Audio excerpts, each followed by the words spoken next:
میں ایک ڈاکو تھا۔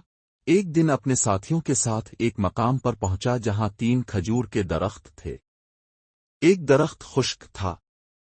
اچانک میں نے دیکھا کہ ایک چڑیا پھلدار درخت سے اڑ کر اس خشک درخت پر جا بیٹھی۔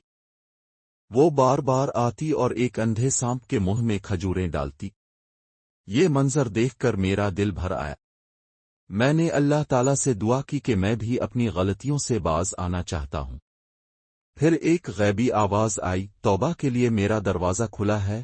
میں نے اپنی تلوار توڑ دی اور توبہ کی۔ میرے ساتھیوں نے بھی توبہ کی اور ہم سب مکہ کی طرف چل پڑے۔ راستے میں ایک نابینا بڑھیا نے میرے نام لے کر کہا کہ میرے نیک بیٹے نے خواب میں تمہارا ذکر کیا۔ یہ کپڑے تمہارے لیے ہیں۔ یہ سب اللہ کی رحمت کا نتیجہ تھا۔ اللہ کی شان دیکھیں، چڑیا کو اندھے سانپ کی خادمہ بنا دیا۔ اللہ تعالیٰ کی رزق فراہم کرنے کے انداز کتنے حسین ہیں۔